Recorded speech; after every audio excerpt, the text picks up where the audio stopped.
fresh styling initially wowed us when the new R6 made its debut at Expo last year.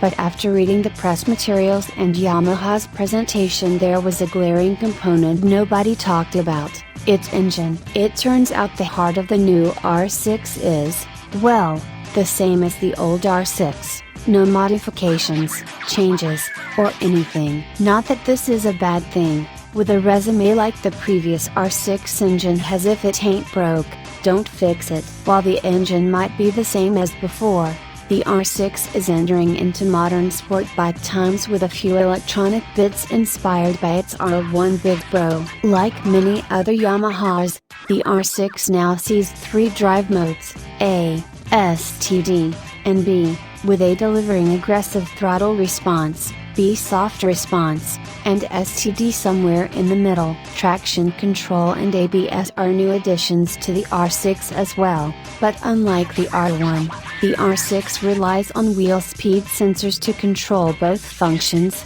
Without the assistance of an EMU, TC is adjustable between 6 levels plus off, and reacts to excessive wheel spin by first retarding ignition timing before limiting fuel and/or electronically closing the throttle butterflies. ABS, meanwhile, is non-defeatable. The biggest and most obvious difference between old and new R6 is its appearance. Borrowing inspiration again from the R1, the R6 has a similar nose and front intake opening. From there, the R6's angular daytime running lights and alien eye headlights tucked at the bottom of the fairing also mimic its big brother. The windscreen is now higher, raised 50 mm, 2 inches, compared to its predecessor. This continuation of the R-Series DNA applies to the rear of the bike, as the tail features hollow sections on either side of the passenger pad, just like the R1.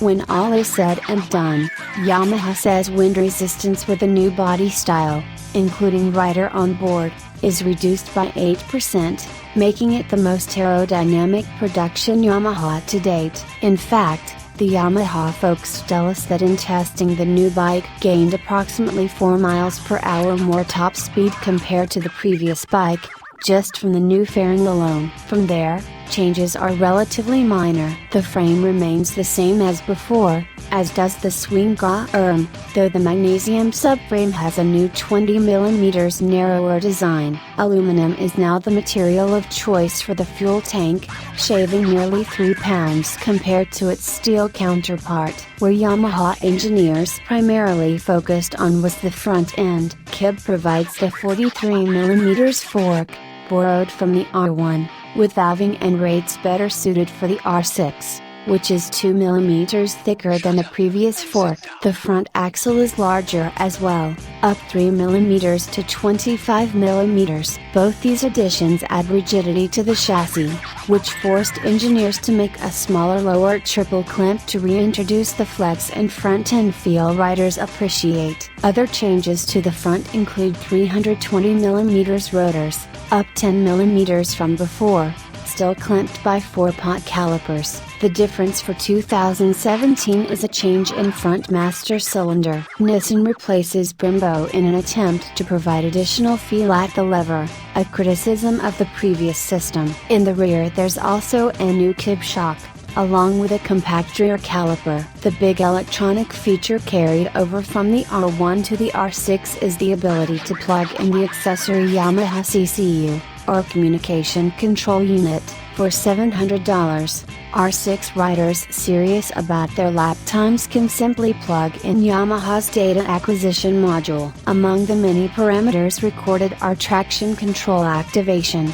front and rear ABS activation, lean angle, engine speed, wheel speeds, throttle position, gear position, front and rear brake pressures, coolant temperature, and of course lap times. Those parameters are then outlined along with a marker noting your position on the racetrack, so you can see how you and your inputs are affecting the bike at any given point on the track. There's also the option to overlay multiple laps, and even send data back and forth to other people to study what they are doing.